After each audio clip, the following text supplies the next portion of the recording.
Армысыз қадірмен көрермен, эфирде сана бағдарламасы. Бүгінгі тақырыбымыз үнсіздік спиралі теориясы деп аталады. Бұл тақырыпты талқылау үшін студиямызға қонақтарымыз келіп отыр. Қош келдіңіздер. Иә, бұл үнсіздік спиралы теориясы сонау 60-шы жылдары пайда болған болса да, батыста пайда болғаны үшін шығар, бәлкім бізге енді бір жаңағы айтыла бастады, зерттеле бастады. Бұл үнсіздік спираль теориясының түп тамыры қайда жатыр? Бұл теория қалай пайда болды? Автор кім деген осындай бір жалпылама сұрақпенен бастасақ, ары қарата өрбіте жатармыз. Бұл үнсіздік спиралы жалпы Еуропада екінші дүниежүзілік соғыс кезінде немістердің жалпы гитлерді жақтамайтындары көп бола тұрып, бірақ оның өздері қарсы шықпағанына таңырқаған неміс ғалымы Ноймен деген кісі. Ноймен деген кісі. Элизабет Ноймен. Сол кісі ұсынған. 47-ші жылдары осы туралы кітап жазған, кейін орталық құрған, зерттеген. Яғни бұл негізінен әлеуметтік пікірлерді анықтаудың бір жаңа үлгісі ретінде содан бері жалпы осы жұртшылық пікірін зерттеген тақырыптардың бәрінде бұл теория қолданылады. Бұл теорияның өзінің айтпақшысында да көрініп тұр. Яғни біз әдетте бізде жеке пікір немесе өзіндік бір көзқарастарымыз болады. Осы көзқарастарымыз жинала келе әлеуметтік пікірді қалыптастырады. Жұртшылықтың барлығы жинала келе. Бірақ бұл әлеуметтік пікір деген нәрсе өзі тұрақсыздау нәрсе. Бірде аспан ұшырады, бірге жерде кіргізеді, бірде былай сөйлейді, бірде былай сөйлейді, біреу былай сөйлейді, біреу былай сөйлейді. Яғни бұл бір жүйесіз деп тарихтар бойы негізінен осылай деп анықтап келген анау Давид Юм деген секілді ойшылдарда әлеуметтік пікірі жай бір қиял, фантазия деп. Немесе Сократтың өзі мысалы білімге қарағанда пікір деген нәрсе ол түкке тұрмайтын нәрсе. Әркімнің пікірі бар, бірақ көбінің білімі жоқ деп осылай айтады. Сондықтан енді мынау не үшін адамдар өзінің пікірін қалаймаққан жаңағы бағытсыз жақтар кетіп қалады, немесе адамдар неге кейбір жерлерде шындықты айтпайды, жалтарады. Міне осы мәселеге берілген бір жаңа жауап ретінде актуалды болып отыр. Рахмет, сіздердің ойларыңыз? Бұл жерде тағы да айтатын бір концепт, ол қоғамдық пікір деген концепті бар. Яғни бұл түсінікті ол да осы 20-шы ғасырдың ортасында кең талқыға түскен. Мысалы үшін Хабермас деген зерттеу социолог, әлеуметтанушы, ол да жалпы батыс елдерінде қоғамдық кеңістіктің бар екендігін және де қоғамдық кеңістікке әр азамат өзінің дауысы арқылы қатысатындығы жөнінде айтып өткен.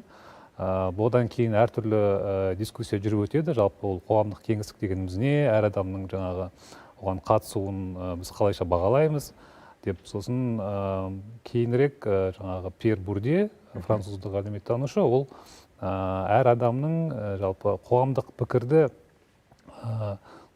пікірді зерттеу арқылы көпшілікке таныстырудың жалпы шектеулерін алдыға тартады.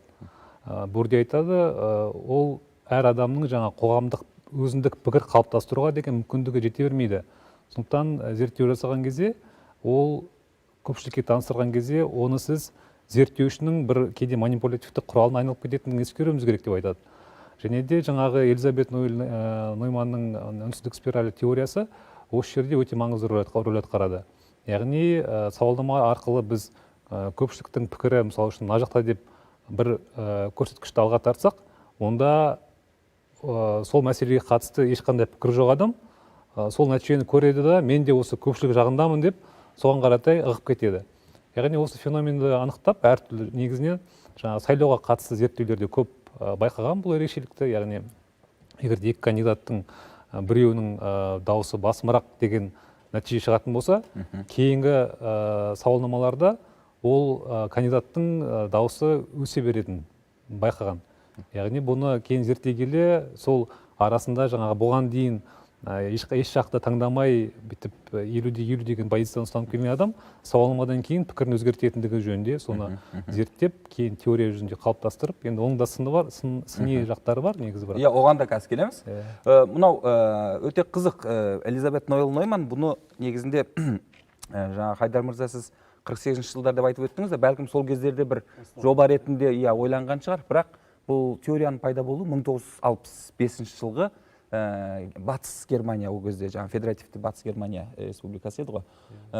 Сол Германиядағы парламент сайлауы болған кезде зерттеп тудырған болатынды. Бұл жаңағы сайлау науқаны кезінде мынандай бір қауесет тарайды, жаңағы христиан демократтар көп дауыс алады екен деген. Алғашында дейді, жаңағы қоғамда қандай да бір ой жоқ еді, қалыс қалатындар көп еді, қай партияға беретін. Бірақ ана қауесет шыққаннан кейін расында да дейді, ең соңында жаңағы социал-демократтар емес, христиан-демократтар дауысты көп алып кетті дейді. Осылайша жаңағы бұл жағдай оны таң қалдырады, және зерттей келе, сол 1920 жылдар сіз жаңа өте жақсы айтып кеттіңіз, қоғамдық пікір менен жаңағы пропаганда арасында бір қарым-қатынас құрады. Сіздерге келесі сұрағым, бұл тұрғыдан қарайтын болсақ, мынау болайын деп тұр. Жаңағы адамның, жеке тұлғаның, әрбіріміздің ақылымыз, парасатымыз, ойымыз, санамыз бар. Болғанына қарамастан қауесетке және қоғамдық пікірге еріп кетуінің басты себебі не болуы мүмкін? Жаңағы үнсіздік спираль бойынша Германиядағы фашизм қалай пайда болғанын біз көріп тұрмыз. Жалпы бұл енді жаңа айтқандай 60 жылдардан зерттеу тұрғысынан байқалады. Енді қоғамдық пікір бұл жерде бұқаралық ақпарат құралдарының белгі бір, яғни бұқаралық ақпарат құралдары белгі бір соның әдісі ретінде қарастырылады, яғни қоғамдық пікірді қалыптастыру. Бұл жерде енді қазіргі кезде бұл теорияны басқа да әртүрлі технологиялар, әртүрлі елдер, билік басқа да пайдаланып, оны әр салаларда пайдаланады. Мысалы, бізде Қазақстанда әсіресе маркетинг, жарнама тұрғысынан пайдаланса, басқа мысалы сол 40 жылдардан бастасақ, бұл фашист Германияның пайда болуына алып келеді. Яғни бірақ та Элизабет жаңағы Нойльдің шыққанға дейін, осы теорияны ашып оған дейін орта ғасырдан бастап Жан-Жак Руссо, басқа да философ, ғалымдар оны байқаған және соны айтқан. Яғни белгілі бір қоғамда белгілі бір плюралистік ойлар болу керек, бар. Бірақ та неге сонша бір ғана ой, бір ғана пікір өз жаңағы үстемдігін алып, басын болып кетіп, сол жаққа қарай дамиды, яғни кейін басқа адамдар оны, сол пікірді, сол ойды қолдап кетеді мысалы. Бірақ та мүмкін олмен келіспей жатқан тұстары бар. Бірақ та бізде енді қазір кезде әсіресе жиі байқайтынымыз әлеуметтік желілер, әлеуметтік желілерде айтылатын пікірлер бізде енді бірте плюралистік ойлар азаятын байқауға болады. Яғни белгілі бір жаңа блогерлер болсын, белгілі бір қоғамдық пікірді қалыптастыратын адамдар, яғни өзінің пікірлерін бұқараға тарата бастайды. Соншалықты олар пікірге сондай ықпал ете бастайды. Сондықтан бұл жерде біз осындай үнсіздік спиралін байқай бастаймыз. Сондықтан енді басқа да альтернативті пікірлер айтылмай қалады, және олар кейін қойшы жарайды, менің пікірім маңызды емес деп, немесе бұл енді жаңа айтылған саяси технологияда қолданылады сайлау кезінде, және біздің енді әртүрлі әлемдегі трендтерді қарасақ, мысалы сол 90 жылдары парсы дағдарыс кезінде, мысалы Кувейт, мысалы Саддам Хусейн соғыс кезінде де сондай технологиялар ақш әскери нелер қолданған. Бұл жерде мысалы бас кезінде ақш, яғни әскерді кіргізбегенде, олар, яғни бұқаралық ақпарат құралдары бұл жаққа әскер кіргізбейміз, бізге ол керек емес сияқты, сондай бұқаралық ақпарат құралдары сондай ақпарат тарады. Қоғамдық пікір қалыптастыруға. Кейін ол қоғамдық пікір бірте өзгере бастады. Яғни сол жерде технология қолданған кезде бірте патриотизм, басқа да, яғни Америка, ақш құрама ол әскерін кіргізді, білеміз тарихты.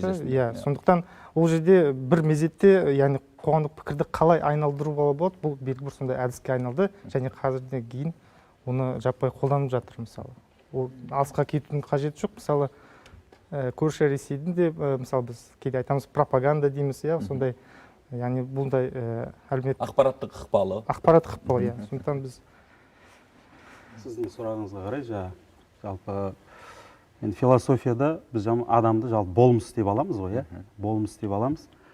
Біз үш адам бір пікірде тұрса, төртінші тұрған адам міндетті түрде өзінің қатема деген көп жағдайда жаңағы сол пікірге Нойманның да теориясында солай ғой, өзінің азшылық екенін сезсе, соған қосылады. Бұл неге деген кезде, мына экзистенциялық ғылымда менің ойымша адамдарға осы